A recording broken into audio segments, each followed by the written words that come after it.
December 18th, 1974, and I'm interviewing Mr. Max Helvarg, Helvarg,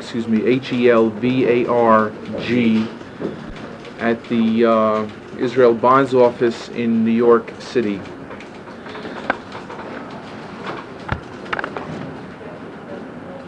The first question that I wanted to ask was, with what organization were you affiliated with during this period of time? With the Joint, which is the American Jewish Joint Distribution Committee.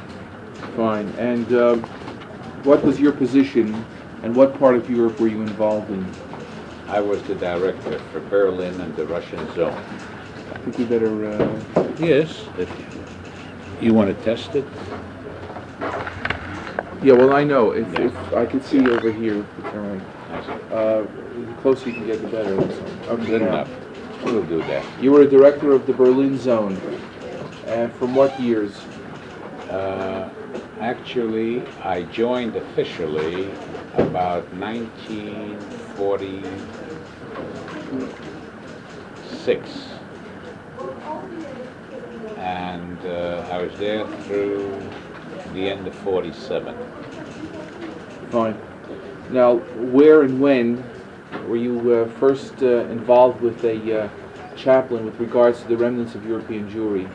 Well, I must go back a little bit. Fine. The JDC was not permitted into Berlin because it was quadripartite setup. So that with a couple of other friends, we were there as part of the U.S. Army, set up the initial informal joint. This was involved. This was in I got in there 45, so that immediately after the war. In May of 45? It would be about May. I got into, it was in July of 1945, I believe it was July 3rd or 4th, that because of my position in the Army, I speak Russian. And I was with the advanced echelon of the U.S. forces, which came into Berlin at the invitation of the Russians. Mm-hmm. And we reached there about July 4th or 5th, I recall. Very shortly after that, when we settled down a week or so later, I met the chaplain, who was Isidor Breslau, I believe.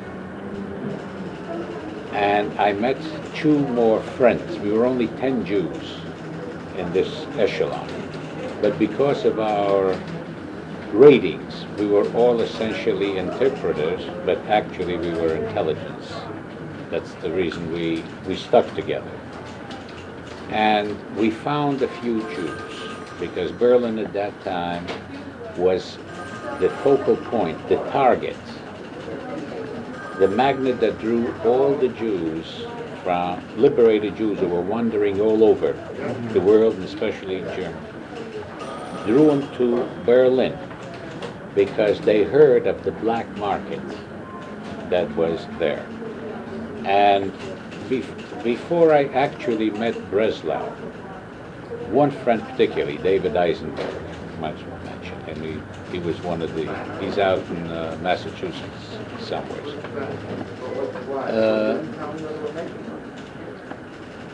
We began to seek out Jews. I happened to be situated in a very fortunate central position. I was the chief liaison man at the Commandatura, which was the quadripartite municipal administration. Mm-hmm. And because of my position, I had every day, I met the Russians who were needing watches, and the Americans who wanted to sell watches. So that we set up, that is in my office, we set up an exchange whereby the Americans came and brought the watches, and I had set up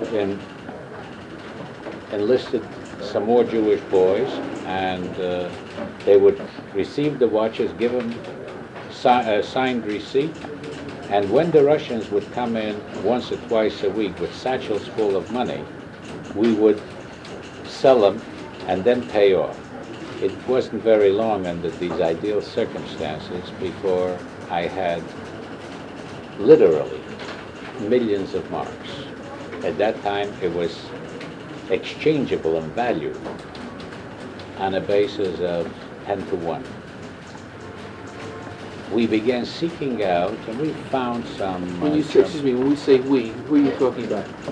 It was an off-the-record Jewish organization. There was no name. There was just a few Jewish... Was the chaplain involved in it? No, chaplain was not. Okay, fine. It's when we set up and Jews began appearing. And what we would do is give the money to the few active Jews. You always found lively handlers.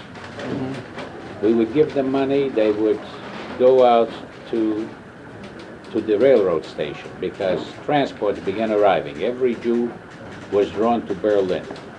They would be met there, and each one would be asked if he had a watch to sell or something, and if the watch was worth $500 or let's say 5,000 marks, he would be given 25,000 marks. It was a way of giving him a stake without making him feel that he was getting charity. It wasn't very long before Berlin began to fill up. Ultimately, within a year and a half, from about 10,000, less than 10,000 Germans, in the anti-Russian zone, and in Berlin, the remnants of the German Jews, we had 3 camps filled with Jews, mostly European Jews. At about this time, when there was a Jewish and unofficial Jewish community working, we were supplying them with money. They would in turn organize, go out, and we had an informal joint.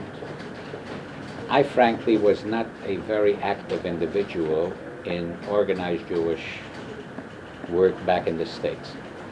Those days before I describe it to sheer ignorance. I thought I knew it all. It was fashionable to be one world, same as our kids are going through now. I didn't realize, I saw only the negative aspects of organized Jewish community in the United States. I didn't realize at that time until later that without a Jewish communal setup, nothing could be done. And that you had to suffer the negative aspects as well. At any rate, by that time, we began running, in effect, a JDC operation without JDC. They couldn't get in, the government wouldn't permit them to come in. Somebody from JDC finally came in. They sought me out. Who was that? Phil Skolnick, I believe, and Eli Rock. They naturally sought me out, and when they realized what we were doing, it was decided to some way structure it in some way. But you were working unofficially before. I was working completely unofficially. Yeah. I continued working unofficially now with Rock and Levy, Henry Levy. Yeah, that was the first batch. Yeah, I began work officially, and naturally in structuring it, we involved the chaplain, the first chaplain. The first chaplain I recall was Isidor Breslau. Isidor Breslau was a captain or a major, and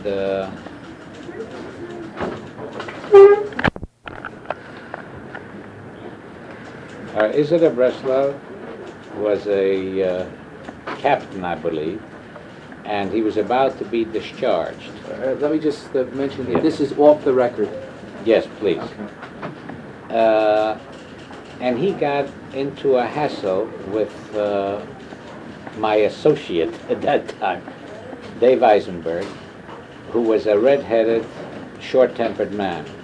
because Isidore, being in uniform and being an officer and being a rabbi in civilian life, was a little more straight-laced than we, who stole where we could and created our own morality where Jews were concerned.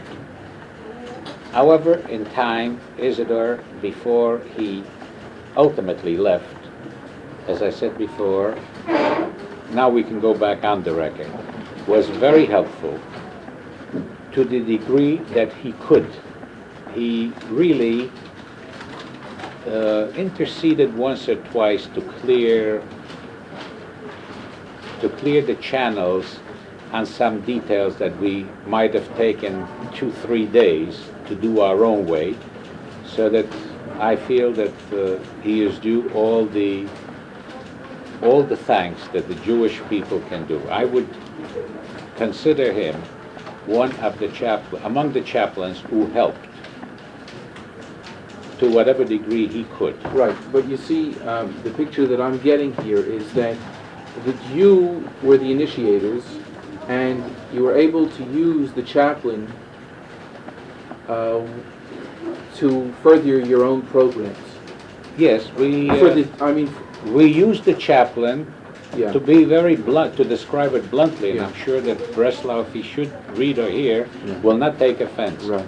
Where the chaplain, in this case Breslau, where he was cool, as the kids say now, and he was not afraid to step on anybody's toes in the army setup, we let him do it. Where he was hesitant, we walked right over him or around him. Where in particular would he have been hesitant? Purely in the sense that he was an officer, a chaplain officer, if you please. And being a rabbi, he was a little older, Right. a little more cautious.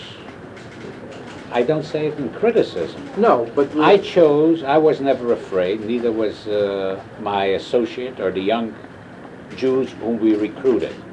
Because once I got the feel of the Jews, which I always had, having been born on the other side, once I overcame the objection to the JDC and other Jewish organizations and realized the contribution they make as a whole, then I acquired my old philosophy that as a Jew, anything and everything I did was justified because nobody gave a damn about Jews other than ourselves. Right. This was the whole point.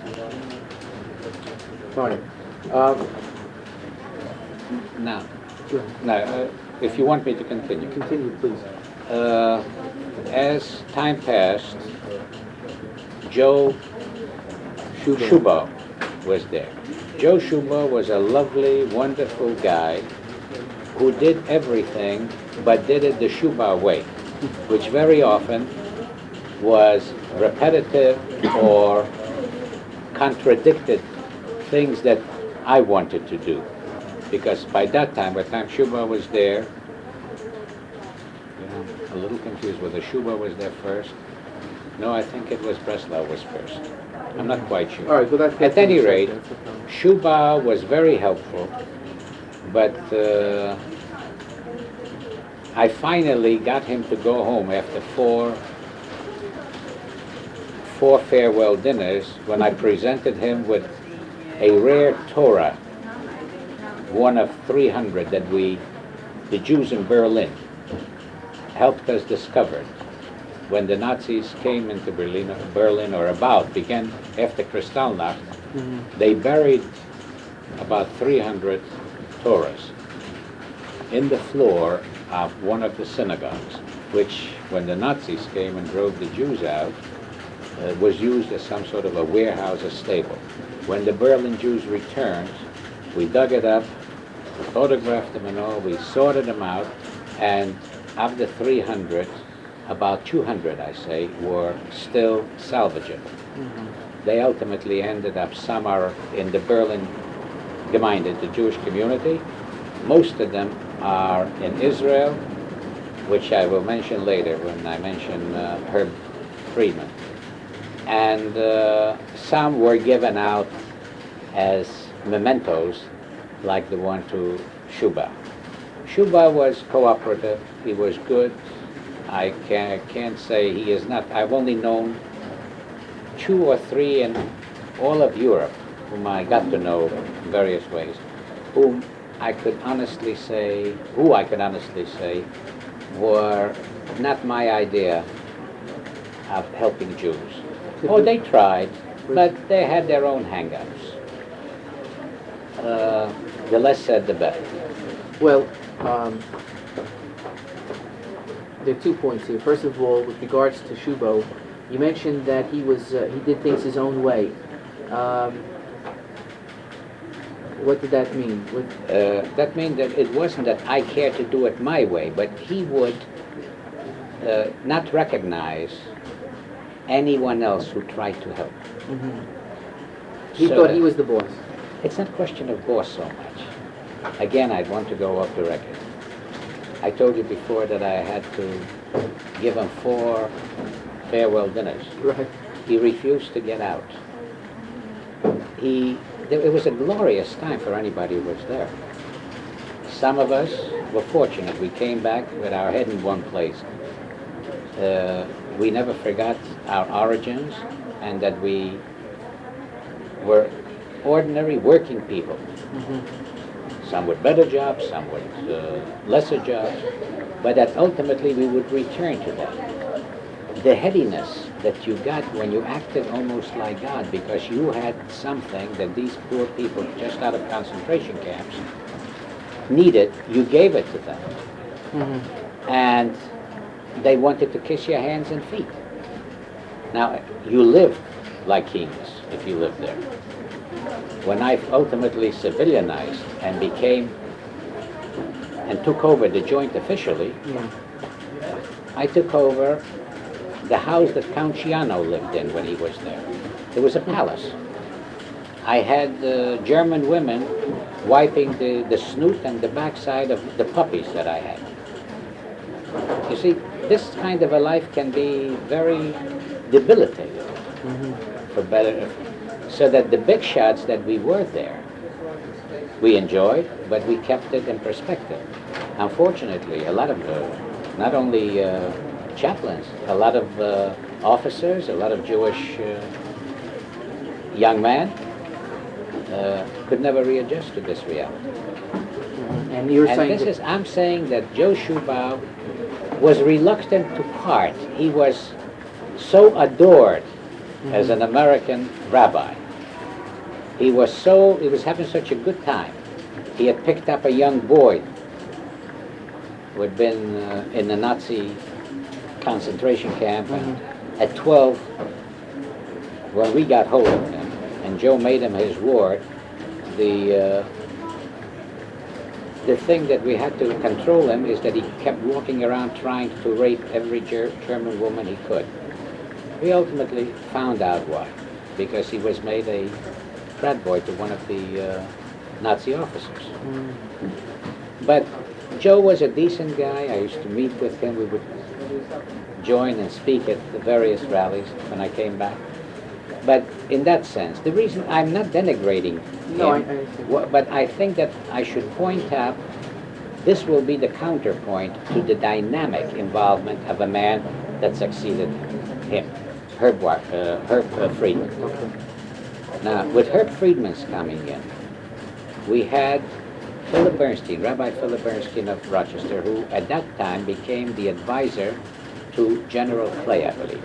Yes, General Clay, on Jewish affairs. He was in Frankfurt. Herb came in, and Herb was a down-to-earth, dynamic individual who loved Jews and who, like myself in a sense, and I always associate myself in that without feeling that I'm bragging, who didn't give a good goddamn about army regulations, who didn't give a good goddamn about anything but Jews and how best to help them. Was Shubo concerned with army regulations? Yes. Very much. Most of them. Most of the rabbis. I said off the record, I didn't want to say it.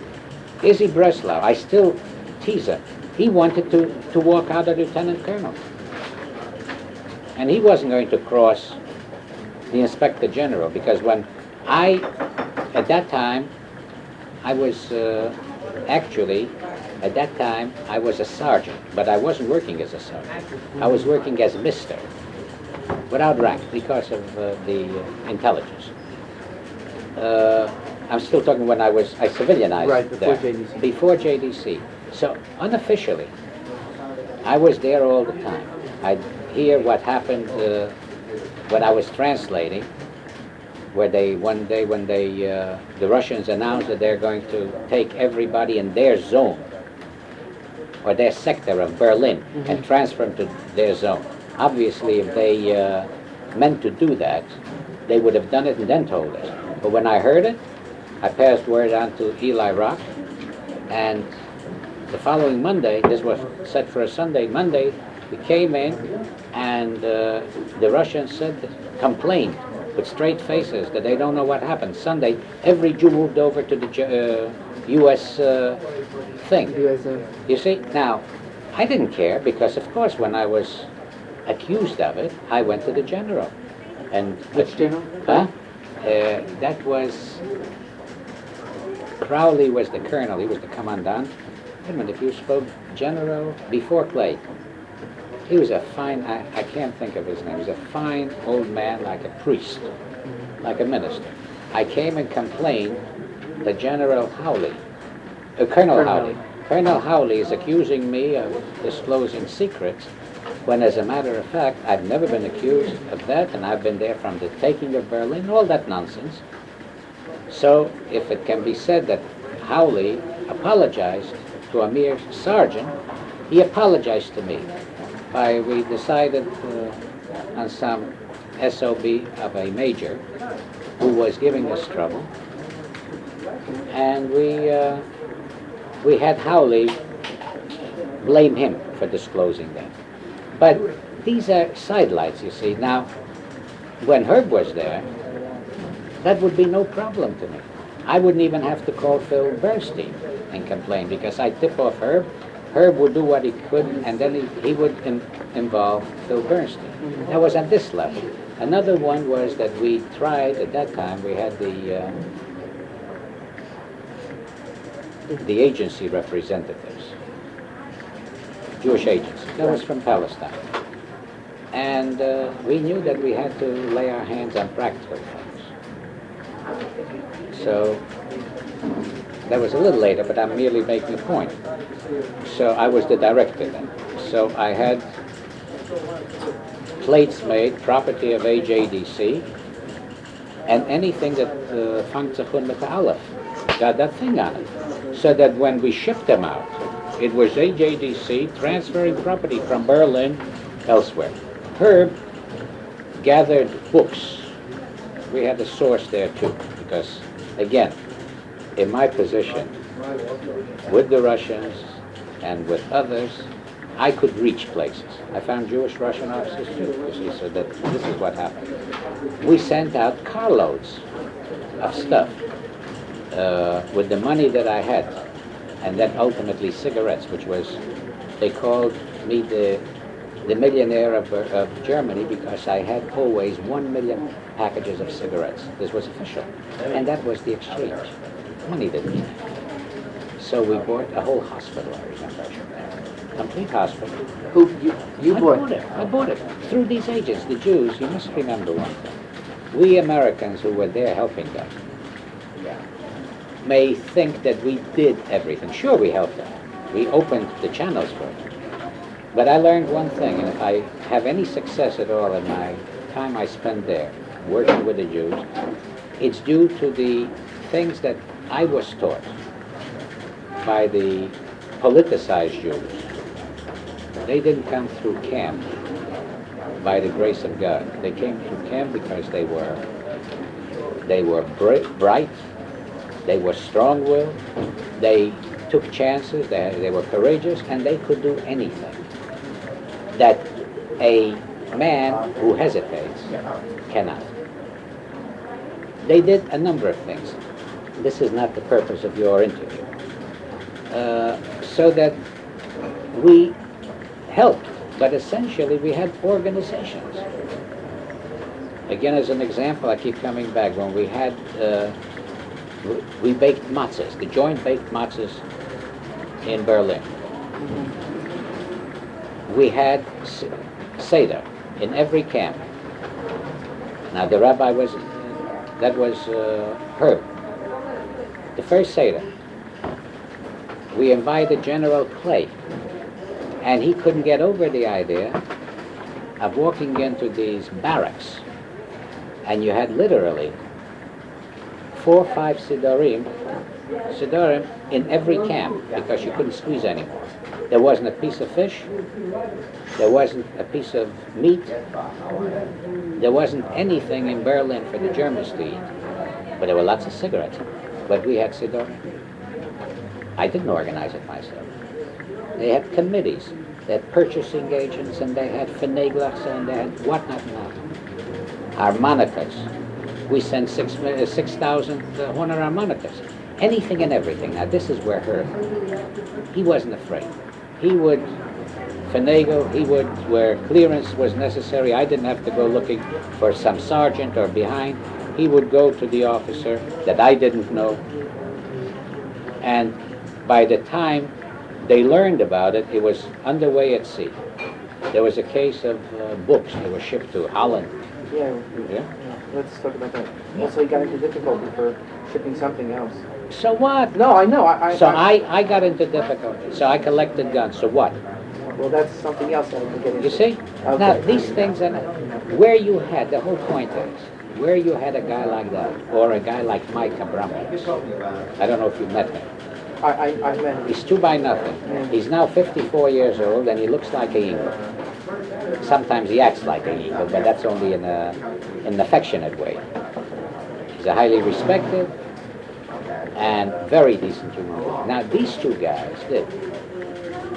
One guy who shall remain nameless, but whom you mentioned before we started recording, with him, I had to go to Adentura because I maintained that the JDC owed him no money, that he didn't lay out any money. He maintained that he personally laid out money. Well, the money system was that I could have sent back $1 million because I had it, and I was at the center. I didn't. The only money, every officer had, every man had to register in his book how many dollars he earned, how many he had. And I saw his book. Because in my position in Berlin, as I said, I was king of the Jews, but I was king, the Jewish king of Berlin. What does that mean? Very simple. Every officer had a Fräulein. And I had 28 officers. At one time it rose even higher on my payroll. Whenever there was a distribution, a monthly distribution, every bitch got a package. I had 4 and 5 parties a week with music and dancing and food in our house, the Berlin headquarters for JDC, the home. Not the office that was living. This paid off because when somebody felt so obligated, because food at that time you couldn't buy, and especially you couldn't buy it for the broad you wanted to sleep with. So that when he received that, he was under obligation. And when one day one man came over, an officer came over and says, "Hey Max, I know where there are 3 tons of hardened chocolate." It was like a rock. And all we did is sign certain requisitions. UNRWA got involved because I had a Jewish fellow in UNRWA. We had 3 tons of this chocolate, tropical chocolate. I don't know if you've ever, it's roughly about 4 ounces. But the value of that chocolate was that it was worth 1 pound of butter, each chocolate, each bar. And every Jewish child in every JDC camp throughout Germany received 3 bars of chocolate a week. There was no butter, nobody ate butter but Jewish children. Now these are the things that we could do. We could never do it officially. Okay, let me just stop you here a second. In interviewing many of the chaplains, I get the feeling that the roles were reversed, I can understand. where they were the ones that the JDC had to come to. In other words, the type of situation that you just described, where you needed to have these parties, to give the packages to these to these kept women, wouldn't be necessary, because the chaplain, in his position, his strategic position, would be able to accomplish what you were talking about because of his position. Because of his position. He could go to the quartermaster and get a Jew to do this and a Jew to do that, or take it upon himself to do certain things. And this is why it's very important. I don't want to get involved with Well, no, individual it arguments. is. No, I want to tell you one thing, though. Well, we're interested. Well, Yeah, I'm interested okay. in putting it in the proper perspective. Okay. All right, let me say this. At the moment, among other jobs here, I'm the national director of the rabbinic cabinet, which means encompasses all the rabbis. I'm not a rabbi. Yeah, I know. My opposite in UJA is a rabbi.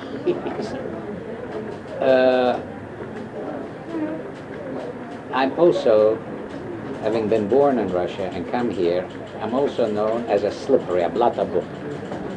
When I came into Germany, into Berlin as a matter of fact, with my knowledge of Russia and my working at the Commandatura, I got to know a lot of Russians.